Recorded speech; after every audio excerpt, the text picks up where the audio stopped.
Sentir de Guisa 1390M ni de sus auspiciadores.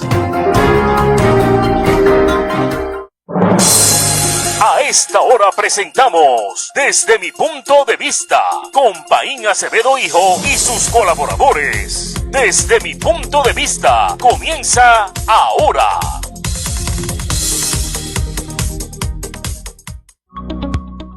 Amigas y amigas y amigos, buenas tardes a todos. Les habla Paín Acevedo Hijo y les doy la más cordial bienvenida a mi programa Desde mi punto de vista. Y hoy es lunes 18 de agosto del 2025 y estamos transmitiendo a través de Guisa Radio 1390 aquí de Isabela y retransmitiendo también por WIAC 930 de Cabo Rojo y Mayagüez.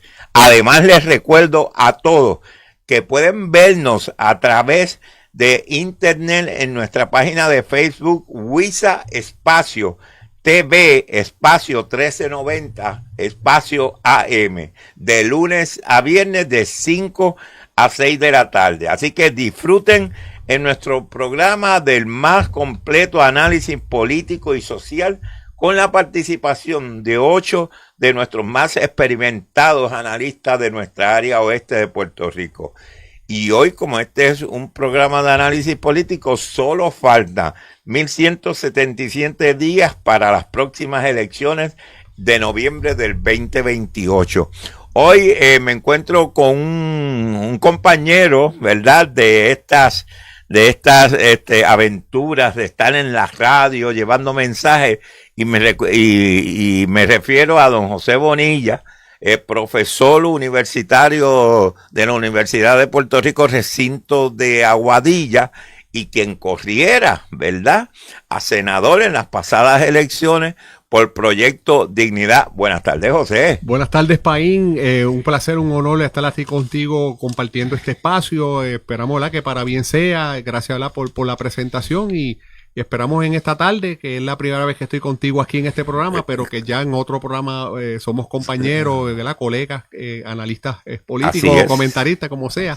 Esperamos que hoy pues podamos discutir las noticias y pasarla un rato bien. Pues yo encantado de tenerte por varias razones. Una es que tú representas a Proyecto Dignidad y pues te había pedido, ¿verdad?, que me consiguieras una persona o si tú podías venir y obviamente conociendo de tu calidad profesional, pues me estoy más que encantado que seas tú mismo y que hoy me has comunicado con posiblemente tu participación todos los lunes que así te lo permita, ¿verdad?, el momento que claro, vas a estar. Sí, no, vamos a estar haciendo el esfuerzo para estar aquí los lunes contigo y pues son espacios que se abren, que es bueno, ¿no?, que la gente tenga en la medida de lo posible el máximo espectro de todas las visiones políticas y en el caso de Proyecto de Dignidad, habiendo sido un partido que en 2 elecciones consecutivas hemos tenido sobre 80,000 electores, o sea que es una masa sobre el 6%, pues es bueno que también la gente sepa ese punto es significativo, vamos, que no es simplemente un grupito de pequeños, sino que son muchos y cientos y miles de tenemos 2 legisladoras electas, una senadora y una representante. También tenemos legisladores municipales, que de hecho aquí en Isabela tenemos una legisladora municipal de Proyecto. Es correcto, lo sabemos. Así que pues creo que estamos abriéndonos poco a poco espacios en la política puertorriqueña. Pues eso me parece importante y creo que esa adición a nuestro programa, donde ya pues contamos con personas de diferentes, de prácticamente todos los partidos políticos, no solo nos faltaba contactar uno de Proyecto Dignidad, que te tenemos a ti ahora, y uno de Victoria Ciudadana, que estamos haciendo las gestiones para también tenerlo, porque la idea es que el punto de vista de cada uno de esos grupos de personas que piensan de determinada forma, pues se proyecte a través de la radio. Lo bueno de esto y un poco la experiencia que hemos tenido en otra emisora que participamos es que, ¿verdad?, de primera instancia pues parecería que pues estamos como en nuestra trinchera y unas cosas, pero lo bonito de esto es que hay cosas que a veces coincidimos, a veces no. A veces yo puedo coincidir con cosas con Victoria Ciudadana en unos puntos, en otros no. Y pues, pero lo importante es que tengamos ese diálogo y hasta uno mismo se sorprende de que quizás a veces haya hasta más coincidencia de la que uno esperaba. Eso es así, y por el otro lado yo añadiría que es algo que por lo menos en los grupos que nosotros estamos participando, a pesar de las diferencias políticas que tenemos todos, ¿verdad? Por nuestras creencias y convicciones, que no son las mismas, pero sin embargo no solo se hacen coincidencias, sino que se hacen muy buena relación con estos hermanos puertorriqueños, que podemos diferir en algunos aspectos, ¿verdad? De lo que es la política, pero que nos une el deseo de servir a Puerto Rico y de lo mejor para nuestra isla, y que hemos encontrado que nos convertimos en amigos afines, fíjate, a pesar de tener diferencias en formas de pensar, pero las coincidencias son mayores. Sí, claro. Yo lo he dicho en otros programas, la política es como decir la guerra hecho en otra manera. Yo digo que la política es como el espacio civilizado para dirimir las diferencias. Y pues todos tenemos diferencias, hasta con mi esposa. Yo tengo diferencias. Con los seres que más queremos, con los hijos, con la esposa. Coincido quizás con ella un 90 o un 95% de las cosas, pero puede haber un 5, un 10 que a lo mejor no coincida, y uno trata de esos espacios que no coincida.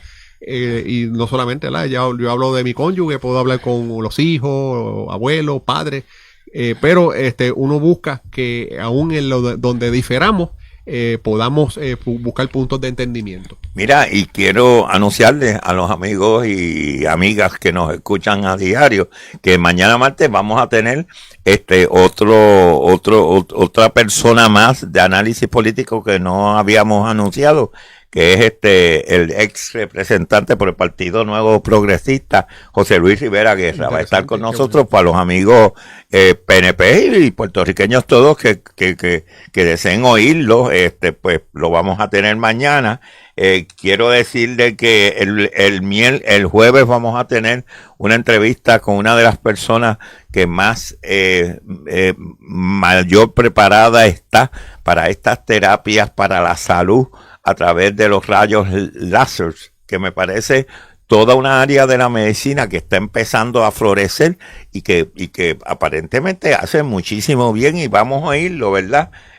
Para estar el viernes vamos a tener al amigo Brignoni, que va a estar con nosotros. Brignoni nos trae una serie de información muy importante, pues va a ser una semana muy activa, ¿verdad? Y hoy contigo pues complementamos eso. Nosotros siempre empezamos, José, básicamente diciendo algunas de lo que ocurrió el día como hoy. Eso lo copiamos de varios programas que siempre les gustan decir, ¿verdad? De esto, a mí me parece muy de muchos recuerdos que en el 1969 terminó el famoso, un día como hoy, un 18, ¿verdad?, de agosto, terminó el famoso festival de Woodstock, que había comenzado el 15 de agosto en el predio del Max Younger, en las afueras de la localidad de Woodstock, en el estado de Nueva York.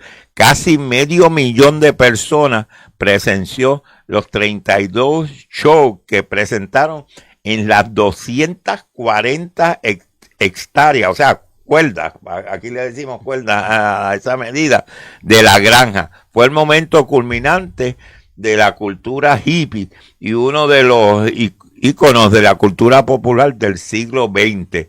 De hecho, Richie Havens abrió las actuaciones, le siguieron entre otros Ravi Shankar, Aaron Gurrit, Joe Baez, The Who You Are, Sebastian Santana, que todavía hasta los otros días estuvo cantando, Joe Cocker, y son una serie.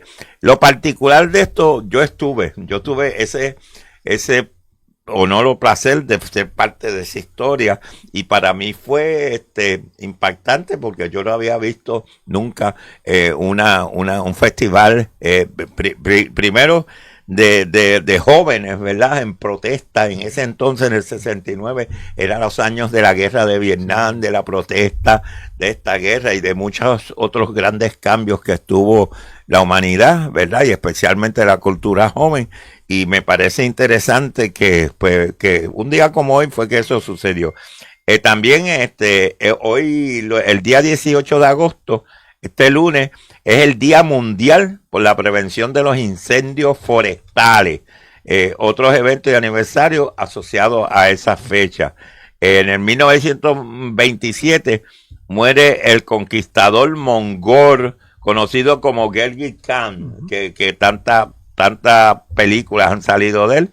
En el 1936 nació el actor estadounidense Robert Redford, también director y productor de cine. Y en el 1936 murió el poeta y dramaturgo español Federico García Lorca, que todavía se estudia en estos momentos, ¿verdad? Por las diferentes materias. Así que para nosotros estos son lo que más recuerdo de nuestra historia en un día como hoy. Pues oye, José, hoy vamos a estar, es chévere porque vamos a estar nosotros aquí. A mí me gustaría comenzar con una de dos cosas, la que tú quieras, el discutir algo de la experiencia del huracán Erin, ¿verdad? Que cómo la pasamos, no cómo la pasamos, sino cómo afectó a Puerto Rico. Entonces, esto nos tiene que traer, obviamente, inmediatamente al otro tema, que es Luna, cómo creemos que pasó pasó la prueba de fuego o realmente estamos igual o hemos mejorado algo, ¿no? Me gustaría pues hablar de estas cosas. ¿Qué te parece? En mi comentario a eso, Paín, ciertamente uno está viendo cómo este fenómeno, a pesar de que pasó a una distancia considerable de más de 90 o 100 millas, el ojo, ¿no? Sí. A veces estos sistemas son lo suficientemente grandes para que, a pesar de que la parte fuerte de los vientos no nos afectaron, pero a veces lo que uno llama el rabo es suficiente para no solo las marejadas, sino también algunas lluvias, que yo sé que hubo lluvias y crecidas de río y unas cosas. Siempre estamos con estas vulnerabilidades y un poco atado a lo que están mencionando del sistema eléctrico. Por lo menos en mi casa se fue la luz. Yo vivo entre las Aceitunas y Centro de Moca. La luz se fue como por más de 12 horas. Todavía cuando salí por la mañana al trabajo habían semáforos sin luz. No sé en otras partes de la isla cómo fue eso, cuántos abonados se vieron afectados, si todavía hay gente a estas alturas sin luz.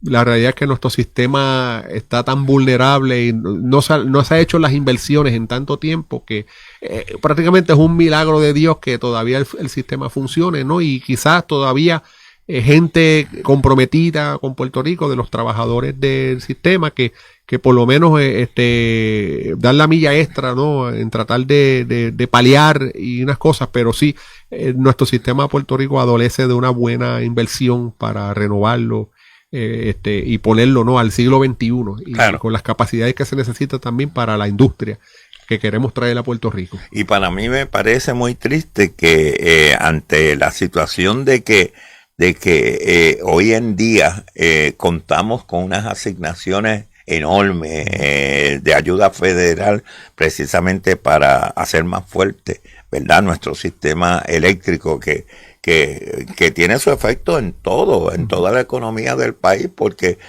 prácticamente el desarrollo social y económico de un pueblo depende del agua, de la luz, ¿verdad?, de esos recursos que son indispensables para poder tener una vida excelente. Me parece que Luma pues ha sido lenta en este proceso de utilizar todo el dinero que se ha enviado a Puerto Rico, sí, para tratar de fortalecer el sistema. Reconozco, fíjate, que en muchos sitios pues las líneas eléctricas han sido fortalecidas, los postes, pues diferentes equipos que quizás hacen le dan fortaleza especialmente a las líneas eléctricas, pero tenemos que reconocer también que muchas otras cosas y en muchos otros sitios esto se ha quedado corto, Sí. o sea, increíblemente corto, y que necesitamos de una manera u otra, ¿verdad? Aligerar ese proceso de fortalecer nuestra isla, nuestros pueblos, para que resistan el embate de estos huracanes, que por estar ubicado donde está Puerto Rico, en el trópico, está sujeto a constante peligro en términos del azote de estos huracanes. Sí, por eso la que comentaba de traerle esa infraestructura al siglo XXI, repensando todo eso, porque pues tenemos que, si tuviéramos el dinero para hacerla, tenemos el dinero, y es importante también, aprovecho para acotar, el modelo de negocio de Luma para manejar estos dineros es que Luma es el que tiene que hacer la inversión, o sea, tiene que tener el capital, la liquidez para hacer esas inversiones, y luego entonces ir al gobierno federal para que le haga el reembolso. Y ahí es que estamos viendo el problema, el tanque, principal, el problema. Pero claro, esto se tenía que haber previsto. Eso es así.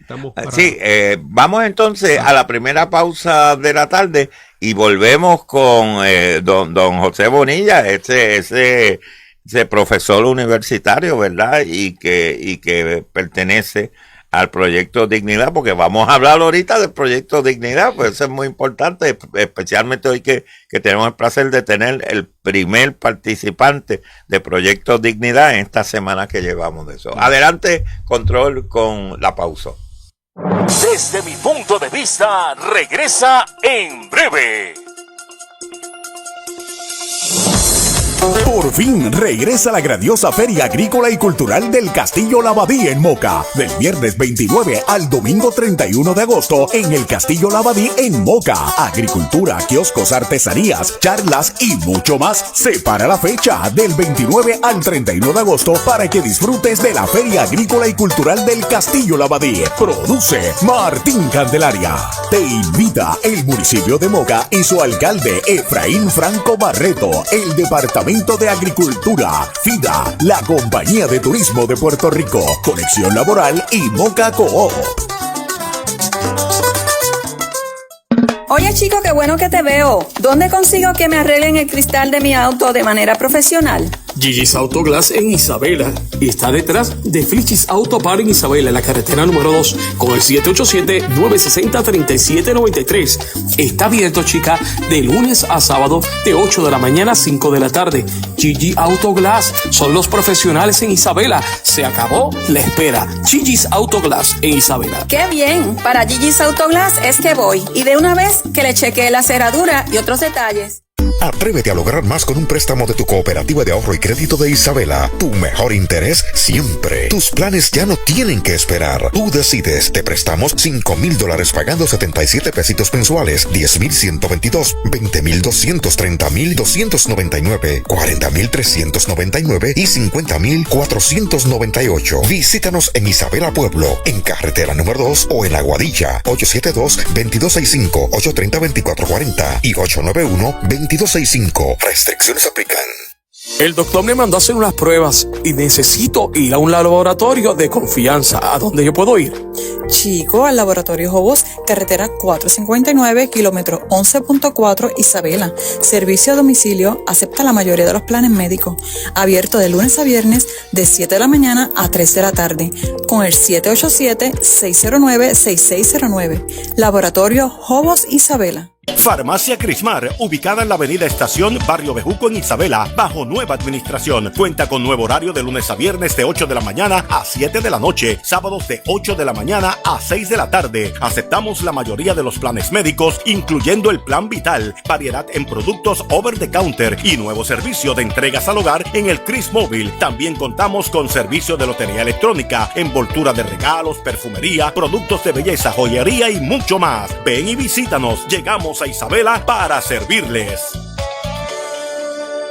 Oye, chicos, yo estoy buscando un Toyota, una pick-up, una guagua familiar y para mi nena un carro para la universidad. Que me hagan financiamiento rápido y que esté a buen precio. Pues lo tengo yo. Es Elías Auto en carretera número 2, kilómetro 110.4 en Isabela. Abierto de lunes a viernes de 9 de la mañana a 6 de la tarde. Y los domingos abrimos de 11 de la mañana a 5 de la tarde. Elías Auto, los mejores y al mejor precio de su carro lo consigues en Elías Auto en Isabela. 787-872-0777. 787-872-0777. Elías Auto en Isabela. Ya regresamos a Desde mi punto de vista. Regreso Desde mi punto de vista.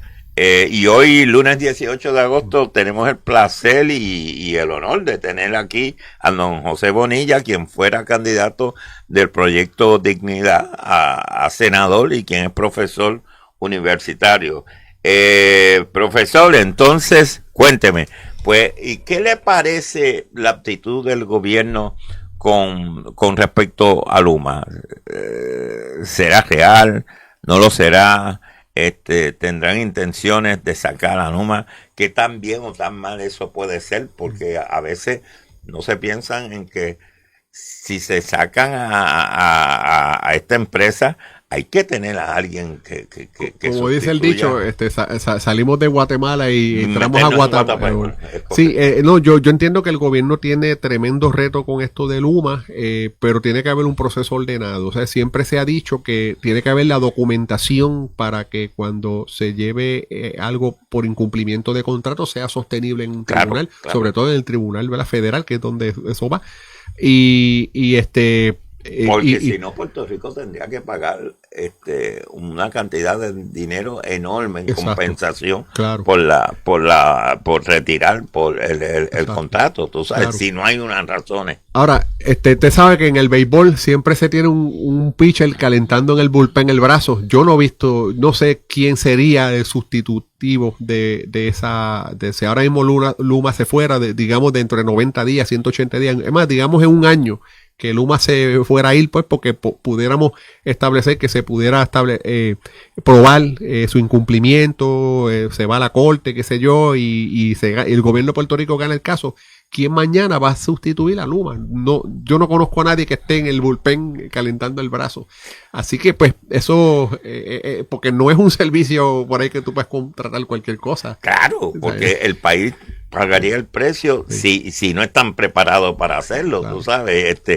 A mí me parece, no sé qué tanto tú pienses, que el gobierno va a tener que empezar a contemplar la idea de reestructurar de manera quizás diferente, ¿verdad?, lo que era la Autoridad de Energía Eléctrica, en el sentido de buscar personas que eran expertos en nuestro sistema eléctrico, y el personal puertorriqueño que sabía y conocía al dedillo los trucos y las situaciones de cada área, y que ahora hemos pagado el precio de un personal que generalmente no es de aquí, no está acostumbrando a nuestra topografía, a nuestro sistema eléctrico per se, cómo fue construido y en base a qué, y eso yo creo que ha tenido un costo en el proceso de la novatada, de estar manejando un sistema como el de Puerto Rico. Yo creo que esta Luma, ahora sabemos todos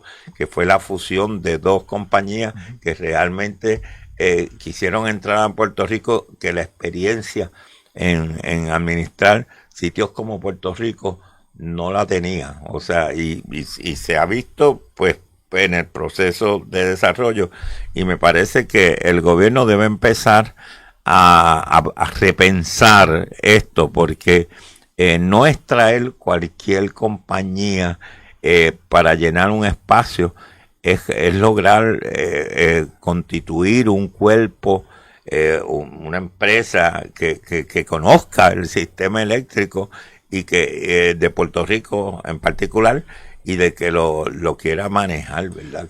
Claro, aquí pues aporto que durante la campaña política nuestro candidato a la gobernación, Javier Jiménez, él entre sus propuestas de campaña no tenía una idea de cómo manejaría esa situación, y él trajo un modelo, no, una idea más o menos parecida a algo así de cómo no es que vamos a restablecer nuevamente necesariamente el modelo de Autoridad de Energía Eléctrica que se tenía antes, pero sí algo que nos permitiera una transición en lo que entonces, pues, ya sea que ese modelo pudiera funcionar a mediano plazo, o si no, pues pudiéramos repensar el sistema eléctrico de Puerto Rico. Yo, por lo menos, una idea que yo traigo a la mesa es que cualquier compañía, o sea, el problema es el monopolio de manejar toda la isla, pero yo creo que si pudiéramos quizás dividir la isla en 4 pedazos o algo así, y quizás pudiéramos tener compañías más pequeñas, privadas o públicas, y compitiendo entre sí. Obviamente no sería, o sea, serían en sus respectivas regiones, pero la competencia sería que si la región de recibe mejor servicio, acá nosotros recibimos un pésimo servicio, pues va a haber la presión de la gente de acá. Mira, pero ¿por qué si en el está funcionando bien, acá no está funcionando? Entonces habría esa presión sobre esa compañía. Eso es una idea, un posible modelo, y ¿no? Quizás entonces la compañía que funcionase mejor, pues, una región más pequeña. Pues se podría pensar en asignarle unas áreas más grandes, claro, si tenían la capacidad, ¿verdad?, del manejo de estas. Porque usted lo dijo ahorita, quizás aunque seamos una isla pequeña de poco más de 100 por 35, porque siempre dicen 100 por 35, pero un poco más, pero la topografía, toda esta situación hace algo único Puerto Rico, y somos una población también grande, de más de todavía cerca de los 3 millones de habitantes, y entonces como que repartido, ¿no?, principalmente en unas ciudades y unas cosas que amerita repensar el sistema eléctrico de otra manera. Sí, y tiene que ser así, porque en Puerto Rico el servicio eléctrico tiene muchas particularidades. Por ejemplo, quizás a comunidades aisladas se le construyeron facilidades de líneas eléctricas donde había la filosofía de muchas de estas empresas que manejan la electricidad de un país. Es obviamente en la gran mayoría hacer dinero y ganar. Y entonces no precisamente en pensando en que le debe llevar el servicio. Y yo creo que una de las cosas que funcionó muy bien por mucho tiempo fue cuando se diseñó la Autoridad de Energía Eléctrica, donde el compromiso primario era llevarle la electricidad a todos los puertorriqueños, independientemente de dónde estuvieran, independientemente quizás de los costos. Me refiero a esto, por ejemplo, comunidades aisladas como Plana de Isabela, que básicamente está a 5 minutos de la plaza de San Sebastián, o sea, mucho más cerca de San Sebastián que de Isabela. Pues esas comunidades se le llevó la luz desde acá, desde Isabela, a través de una serie, y eran gastos grandes en el momento, que a veces no se justificaba en el sentido de que no había suficiente población para que económicamente fuera lo más viable, pero el gobierno estaba comprometido con el servicio eléctrico a todos los puertorriqueños. Aquí yo tengo que... Eso se tiene que un poquito pensar. En esas épocas, independientemente coincidamos o no con su pensamiento, pero un Luis Muñoz Marín, hay que reconocer el liderazgo que había en él, y la fuerza, ¿no? De mira, y sus planes, claro, ¿no? Volvemos, pudiéramos nosotros estar de acuerdo o no, pero él estaba claro en lo que quería hacer, y lo emprendió, y tuvo la capacidad de mover a Puerto Rico en el proyecto, ¿no?, de país que él quería.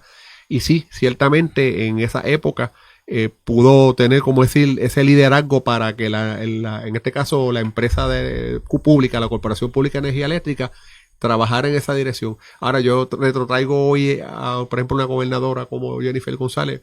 No le veo ese mismo carácter de liderazgo para mover las cosas en el país, como decir, como que no tuviera la fuerza moral y de voluntad para ejercer ese liderazgo efectivo que se necesita en estos momentos para ella, como portavoz de los puertorriqueños, exigirle a Luma, mira, tienes que darle esa milla extra para... Yo coincido contigo, y te diría que ese es uno de los grandes problemas de Jennifer González, que la primera impresión que dio en el proceso al presentarse como una alternativa, ¿verdad?, política para el país yo creo que hasta cierto punto le compró esa imagen que proyectó de preocupación por nuestra gente y por nuestros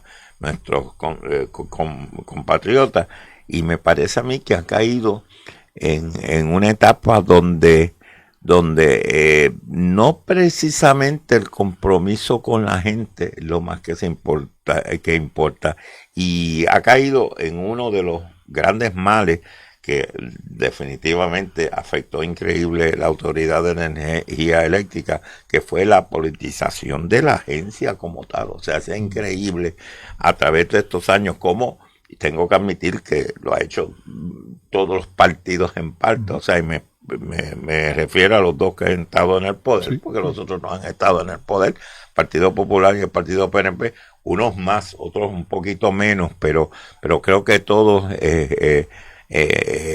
contribuyeron a afectar el mejor servicio público de nuestra gente en todas las agencias, energía eléctrica y otras, educación y salud, etcétera. La politización. Por la politización. Yo creo que yo recuerdo años atrás donde el hijo del alcalde o el hijo del representante o el hijo del senador pues tenía una posición asegurada en las agencias que estuvieran más de moda y más pegadas, que en ese entonces era Autoridad de Energía Eléctrica y Acueducto, y que ahora es Fondo del Seguro del Estado. Y con el agravante en esa dirección de lo que están mencionando, que no cumplían con los requisitos mínimos de preparación académica o conocimiento, porque pues mira, yo si la persona tiene las cualificaciones, pues si consiguió el puesto, pero después que tenga las cualificaciones, hace el trabajo y lo hace bien, pues uno puede pasar con ficha. Claro. Pero el agravante es que ni siquiera tenía la preparación para ello, técnica, sobre todo en una empresa, ¿verdad?, tan técnica como lo es. Definitivamente, eso ha sido uno de los grandes factores que yo creo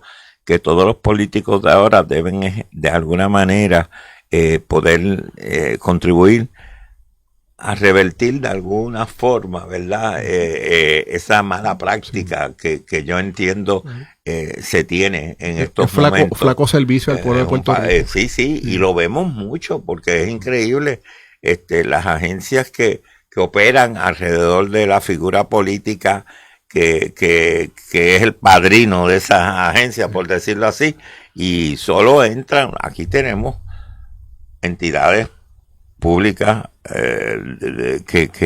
que giran alrededor de un alcalde o de un representante o de un senador, y que todo el personal es reclutado a través de la oficina del senador y del representante, y que la característica más importante es si sirvió como voluntario, ¿verdad?, claro, a la causa del partido que gana las elecciones. Eso es, ¿cómo es? Abuso de poder, y yo soy de los que creo, por eso la importancia de la limitación. Quizás caemos en otro tema, la limitación de los términos de los políticos, porque a veces cuando se perpetúan tanto tiempo, cogen un poder que va más allá de servir al pueblo de Puerto Rico, sino un poder que entonces lo usan para sus causas personales y la de los suyos, pero ya se olvidan pierden el oído en tierra de la importancia de su servicio para el pueblo de Puerto Rico. Pues tenemos que tener bien en cuenta esto que estamos hablando usted y yo, especialmente nuestra gente en el momento de votar. Vamos a buscar hombres y mujeres que quieran servir a Puerto Rico. Los hay buenas personas que quieren servir y que no están precisamente comprometidas con estas prácticas que no son las mejores. Sí. Vamos a entrar, me gustaría muchísimo, es la primera vez que tengo, bueno, lo que llevamos son 5 días. Sí, yo sé que tuviste a Wanda la semana pasada, y eso, pero yo sé que hoy pues mi rol tuve a Wanda, tuve a Carlos Tavares, que fue el candidato del PNP, claro, tuve a Rey, que es el representante a la Cámara electo, tuve al alcalde, obviamente, claro, fue la primera figura que invitamos por ser el alcalde. Hemos tratado, de hecho, de invitar a Vitita Plumey, hoy la voy a invitar públicamente, pero llevo emplazarla a que se atreva a estar con nosotros, que no sé por qué no ha querido participar, ¿verdad? Entendí antes de las elecciones que, ella fue muy honesta y me dijo, mira, es que tú eres popular y yo sé que me va. Y yo le dije, mira, Vitita, llevo más de 12 años esto y mi creencia, ¿verdad? Política, yo sí, como todos los puertorriqueños, tengo, ¿verdad? Mi preferencia política, pero jamás en la vida, si alguna práctica yo he llevado a cabo, y te lo puede decir Jaycee, que siempre esa fue nuestra regla de oro en el programa, al invitado que tuviésemos, yo entiendo que al venir aquí es como si yo le invitara a mi casa. Claro. Y cuando tú invitas a tu casa, tú jamás en la vida le vas a faltar el respeto a esa persona, tú sabes. Por el contrario, debes estar agradecido que esa persona vino aquí y nosotros lo respetamos, hacemos preguntas, obviamente, de interés general, que pueden ser fuertes, pero con mucho respeto y con, tú sabes, con el deseo de que lo que se beneficie de eso. A mí me gustaría entrar ahora en Proyecto Dignidad, porque es que, cuéntame, ¿cómo sé que Javier, yo vi a un Javier muy entusiasmado antes de las elecciones y de hecho, para serte honesto, tengo que confesarte que yo esperaba que Javier obtuviera muchos más votos. Tú sabes, que añadiera a Proyecto Dignidad una nueva fuerza electoral por su trayectoria. Javier fue un alcalde pues excelente. Fue dentro del PNP, pues se destacó como un líder. Yo creo que en esta área oeste de Puerto Rico era muy bien, reconocido como un buen alcalde, ¿verdad? Y efectivo. Y lo demostró en la finanza, en el desarrollo de San Sebastián, lo demostró cuando María, porque él pasó con ese dato especial a la historia de que él tuvo la primera Pepino Power, sí. La primera compañía de electricidad municipal, básicamente, porque él reclutó a muchos ex miembros, tengo entendido, de un poco el modelo de lo que mencionaste ahorita, ¿no? Buscarle personas que conocieran, expertos en el sitio. Y de hecho, fue el primer pueblo prácticamente que se alumbró por eso en Puerto Rico. O sea que yo creo que ese factor de que conozcan de esto es bien importante, porque es un factor obviamente que le da una ventaja. Pero vi en las elecciones, me tomó de sorpresa que no creció mucho más de lo que yo esperaba, para serte sincero.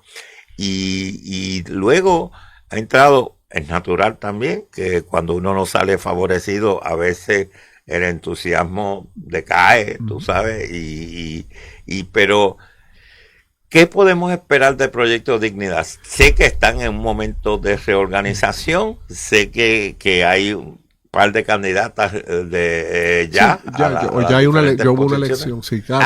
Ya hubo la elección. Sí, ya hubo la elección, prevaleció Nilda. Eso el viernes pasado en el programa que estamos en el otro programa lo anunciamos, pero te doy la primicia que entonces ganó Nilda, la que era la secretaria general, pues ella prevaleció por un margen pequeño, fue por 6 votos. De veras, pues fue cerrado, sí, fue cerrado. Mucho más cerrado de lo que... Eso, ¿verdad? Eso pues nos da, ¿verdad?, mucho que desear en el sentido de trabajar unas cuestiones, ¿no? Porque prácticamente tenemos un partido con 2 visiones en pugna.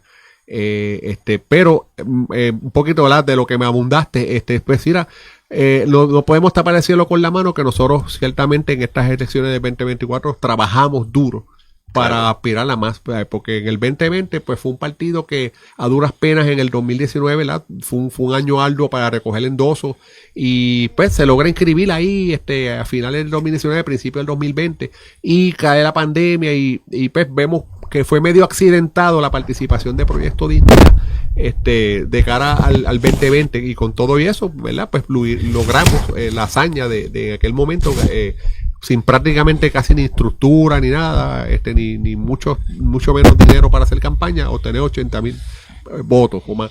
Que fue significativo en ese momento, y que aún el Partido Independentista, de una tradición una tradición enorme de más de medio siglo, no lograba los números que ustedes lograron. Claro, obviamente pues teniendo esa base pues trabajamos, nos motivamos mucha gente a insertarnos, a trabajar arduamente en los próximos 4 años, a levantar comités municipales y levantar estructuras y unas cosas, mejor liderato, y obviamente se logró de 17 candidaturas, de 29 candidaturas que tuvimos en el 2020 a más de 400 y pico ahora para correr para estas elecciones. Wow. Y o sea, entendíamos, ¿eso es significativo? Claro, entendíamos que teníamos las condiciones, vamos, ¿verdad? Yo sé que teníamos la expectativa de ganar las elecciones, ¿verdad? Si apelábamos con nuestro mensaje, buen mensaje a los puertorriqueños, pero sabíamos que teníamos todo en nuestra contra, pero sí las condiciones para haber logrado por lo menos duplicar los votos a llegar a 160,000, teníamos esa expectativa, pero pues hay factores de los cuales podemos hablar que nos, pues, como dice, después que estábamos como lográndolo, caímos. Yo no sé si te recordará, para esa época del 2024, como para mayo, las encuestas que se estaban haciendo de preferencia y unas cosas, todas eran antes de las primarias. Jiménez llegó a estar en un 18% de interés de las personas. O sea que estamos hablando que de ese número haberse sostenido así, había sido el resultado electoral, nosotros hubiésemos alcanzado en aquel momento, en las elecciones, entre 80,000 o 160,000 votos más. O sea, que hubiésemos o duplicado, casi triplicado los votos del 2020. Pero algo pasó en ese entremedio, y muchos porque factores. la gente esperaba, y lo que tú dices es muy cierto. Yo no recuerdo, cuando leí esas primeras encuestas que veía eso, decía, oye, este crecimiento es increíble. Exacto. O sea, Javier ha pegado de una manera enorme. Nosotros las expectativas económicas no las logramos. Nosotros tenemos la expectativa de recaudar $250,000, ¿verdad? Por lo menos mínimos, para parear con el fondo electoral. No llegamos a eso. O sea, entonces ahí hay un factor, porque no pudimos tener tanto dinero para los medios. Nosotros los candidatos, usted sabe que los candidatos no participamos del fondo de pareo, eso fue a pulso. Yo pues no tenía muchos recursos, yo lo que hacía era caminar mucho, o sea, salía del trabajo a ir a caminar y ver y caminé bastante. Y el punto es que, o sea, el trabajo grassroots que le llaman en Estados Unidos, ¿no? De base, de ir casa por casa, de cosas, se hizo. Y aún había cierta militancia, o sea, se hicieron buenos rallies, aquí mismo en Isabela se hicieron 2 rallies muy buenos, o sea, con buena participación, y con todo y eso no se tradujo en el resultado electoral, pero dentro de lo malo menos malo, al menos mantuvimos la base sólida de 80,000 electores. Ahora tenemos que hacer una introspección, ¿no? De qué fue cuáles son los factores específicos, porque como yo digo, lo bueno que se hizo hay que mantenerlo y mejorarlo, pero lo negativo que se haya hecho, pues tenemos que entonces superar eso para el próximo ciclo electoral.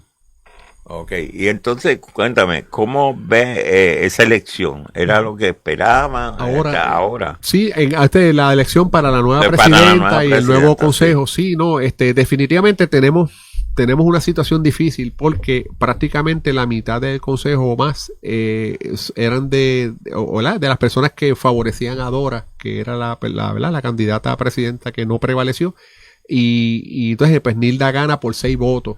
Entonces ahí tenemos una prácticamente, ¿verdad? Dentro del liderato, dentro de la militancia más férrea, la militancia más punta de lanza del partido, que mueve las cosas, no está completamente. Claro, yo soy de los que creo, ¿verdad? Si tú me preguntas, Paín, yo personalmente, que yo estaba con Dora, ya hubo una elección, hubo una persona, ¿verdad?, que fue favorecida por la base de BD. Yo me alineo ahora al trabajo de ella. Que así debería ser. Claro, y vamos a, ¿verdad?, me pongo como persona para hacer puente, para tratar de ayudar a que las dos facciones pues podamos, y que también pues debe haber una apertura a ver qué ideas de esa facción podemos integrar acá al plan de trabajo de Nilda, porque se sabe que ella no ganó ampliamente tampoco. O sea, pasó el peor escenario que podíamos haber pensado, que es que la persona ganó así de cerrado. Hubiésemos querido un resultado más holgado. Claro, que era como un mandato. Exacto, entonces más completo del partido, claro, ¿verdad? En cuestión. Oye, ese hecho sí, definitivamente que le responda quizás a otra persona que no es la cabeza electa, ¿verdad? La junta y la dirección del partido definitivamente tiende a traer problemas a veces. Nosotros estamos, o sea, algo que me preguntó JC la vez pasada es que nosotros, en términos sociales y culturales, nosotros estamos en la misma línea, ¿no? Conservador, ¿sabes? Donde quizás pudiéramos tener algunas diferencias es en el aspecto económico, y como somos de la edad conservadora, habemos mucho, ¿verdad? Y me incluyo, que somos más pro republicano, maga, trompista, en mayor o menor grado, y hay un grupo que no es tan adherido a esa línea, y yo creo que eso un poco se vio reflejado aquí, esa pugna interna de algunos conservadores, ¿verdad? Que somos más pro republicanos, ¿verdad? Y quizás hasta pro estadistas, vamos a decirlo así, porque a pesar de todo el partido no se adhiere a una fórmula de estatus particular, ¿sabes? Okay. No es un partido de estatus, no promovemos el estatus, a diferencia de los otros partidos. No giramos en torno al estatus, sino en torno al aspecto conservador. Pero habemos personas de todos los diferentes estatus. Tú tuviste aquí a Wanda es estado librista, viene del Partido Popular. Yo no, ¿verdad? Yo soy estadista. Hay gente independentista, como lo es Joan Rodríguez Bebe, o como fue el comisionado electoral y secretario general el licenciado Eduardo García Resach, que es independentista, y otros más que son independentistas. Oye, qué bien, o sea que tienen una variedad de todo. Pero siempre se ha visto, o por lo menos de las personas que están afuera, vamos a ponerlo así, del Proyecto Dignidad, se ha visto a Proyecto Dignidad como un partido más de derecha, ¿verdad? Más conservador, y que donde siempre se dijo que era el PNP el partido que más fue afectado por Proyecto Dignidad, porque más gente del PNP fue afín con el ideal. Hay esa teoría, no sé, ¿verdad? Sí, hay esa teoría, no, mire, yo, lo que pasa es que nosotros no hemos hecho un censo interno para saber cuáles son las preferencias de estatus. Yo, por mi experiencia, tiendo a pensar que pudiese haber una facción bastante significativa de estadistas. Eso, ¿verdad? Podemos establecerlo por la misma situación del plebiscito. Usted sabe que el plebiscito hay como un 60% de gente que vota por estadidad y los otros. Así más o menos quizás hayan gente allí. Usted sabe que el PNP pues tenía una facción en el pasado bastante republicano y otros más demócratas. Esa es la pugna. Pero cada vez más esa facción demócrata, liberal, progresista, estaban tomando más auge dentro del PNP, y el sector más conservador republicano se sentían que estaban perdiendo terreno. Estaba quedando. Y obviamente pues habían unos temas, como por ejemplo esto de ideología de género, pro vida, unas cosas que ya el PNP, que en un momento dado lo defendió más o menos, no lo estaba defendiendo. Entonces, entre otras cosas, también por la corrupción, pues se crea el caldo de cultivo para se crear un grupo así. Me parece muy interesante lo que acabas de decir en términos de que el PNP pues ha habido una transformación en el sentido de que hay más demócratas, porque en un momento dado el PNP casi en su totalidad, el PNP del fundador de don Luis Aferré, pues fue un PNP conservador republicano, ¿verdad? Donde las fuerzas demócratas básicamente no cabían.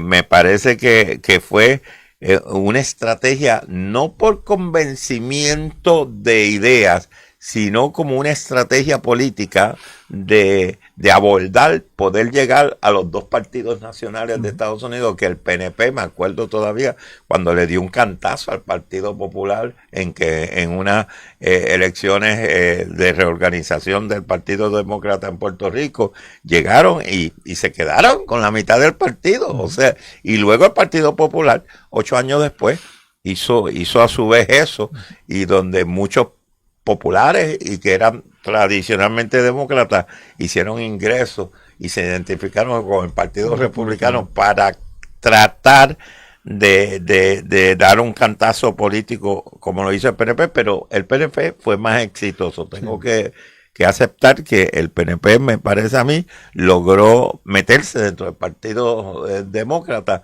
mucho más que el Partido Popular dentro del Partido Republicano. Ahí podemos discutir muchas cosas, muchas cuestiones. No sé si estamos para la pausa, pero lo último que quería decir en esa línea es que definitivamente nosotros en Proyecto Dignidad pues hay de todas las facciones y unas cosas, y que actualmente pues tenemos este reto, ¿no? de un liderato que tenemos que hacer el consenso, tenemos que, pues, si queremos ser una opción viable y no perder franquicia electoral en el próximo ciclo electoral, hay que trabajar unas cuestiones. Eso es así, eso es. A todos los partidos van a tener que trabajar, ¿sabes? Porque para ninguno esto está totalmente definido a su favor. Tenemos que ir a la segunda pausa del día de nuestro programa Desde Mi Punto de Vista. Adelante con la pausa. Desde Mi Punto de Vista regresa en breve.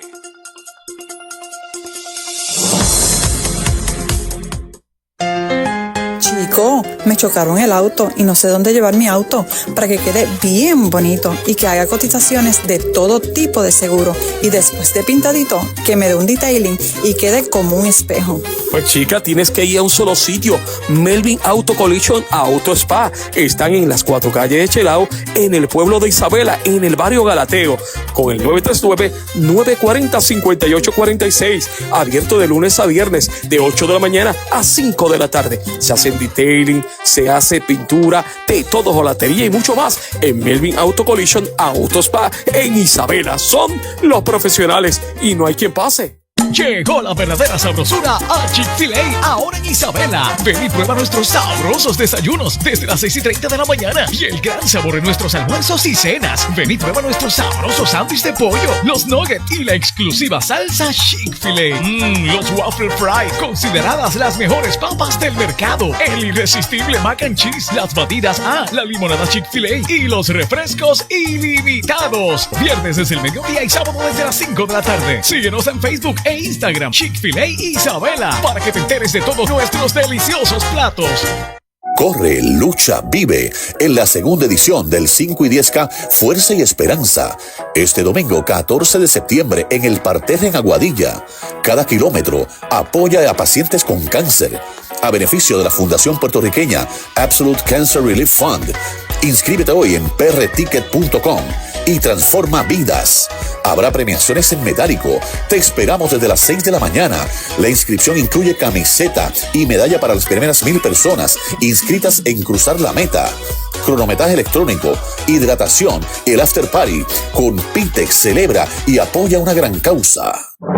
Ya regresamos a Desde Mi Punto de Vista.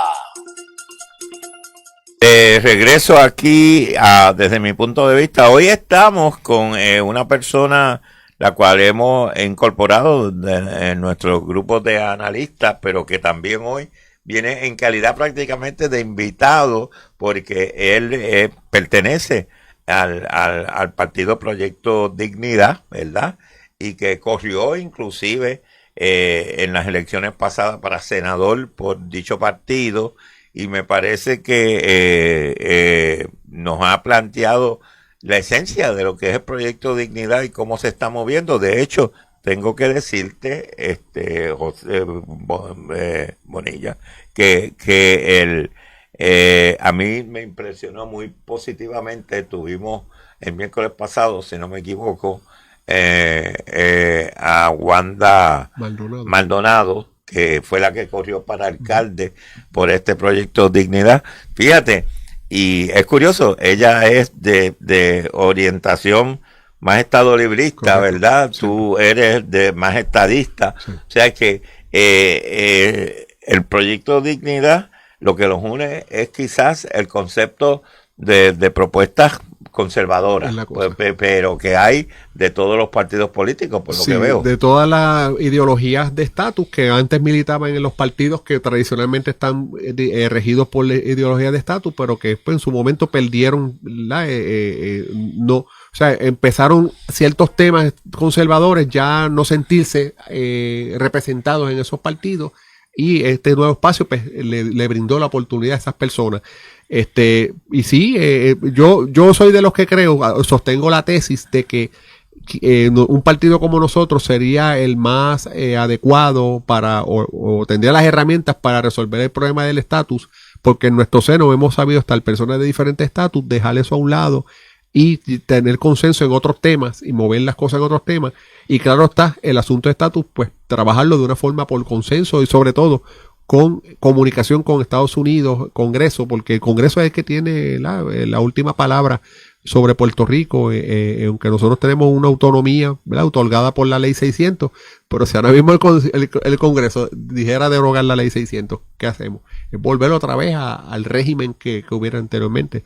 Nosotros queremos un estatus que salgamos de esas cláusulas territoriales, de los poderes plenos del Congreso y podamos estar en igualdad de condiciones, ya sea en una estadidad, que es lo que yo favorezco, o en algún tipo de independencia, ¿verdad?, ya sea en libre asociación, un pacto de dos países independientes que establezca un pacto de libre asociación, o ya sea una independencia que yo no la favorezco, ¿no?, pero la respeto, fuera, ¿verdad?, de todas esas tratados. Oye, pues muy interesante, me parece. ¿Y qué hay o sea, este proceso que ya comenzó y que tuvo como la elección, pues se llevó a cabo hace poco, ¿verdad? Me refiero a la Junta, ¿verdad?, de Gobierno, sí, de su partido. Pregunta que le hago. ¿Qué vislumbra para el futuro cercano? ¿Piensan continuar reclutando candidatos a todo nivel como lo hicieron? ¿Hay alguna nueva estrategia? ¿Qué? Definitivamente nosotros tenemos que tener, sí o sí, como dicen los argentinos, tenemos que tener la mayoría de los candidatos o mitad o la mitad más uno, ¿no?, de los candidatos, porque ese es uno de los requisitos para mantener la franquicia electoral.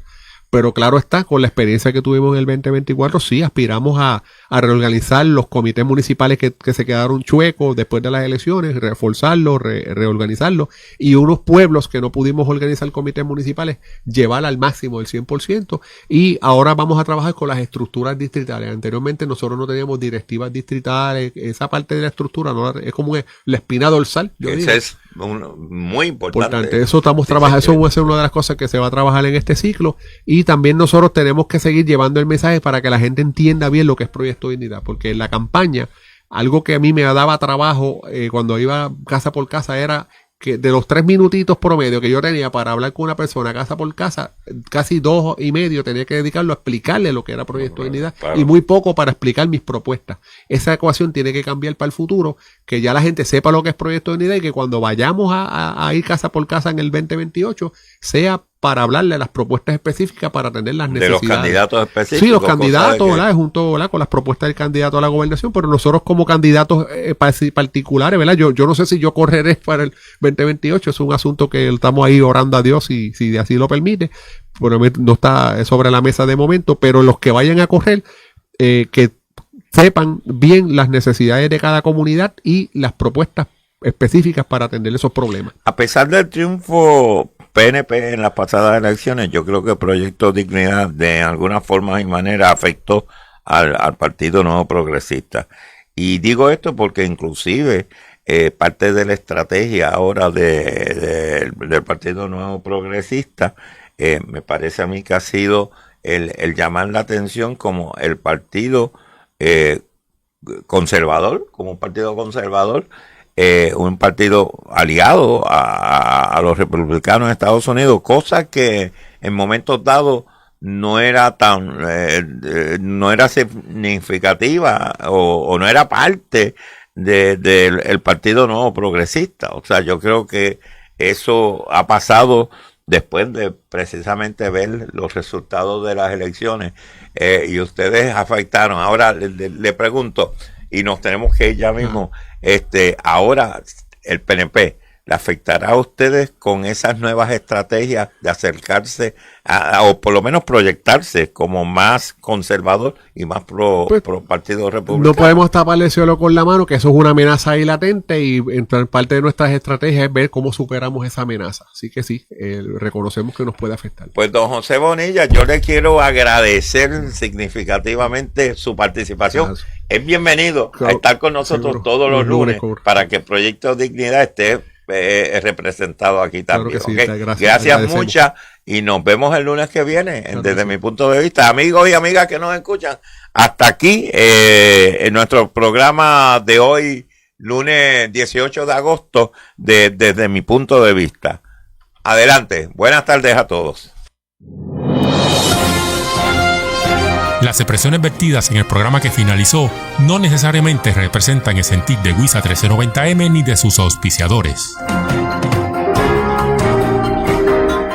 Esta es WISA 1390 AM, Isabela, Puerto Rico. WISA 1390, la más sólida. WISA.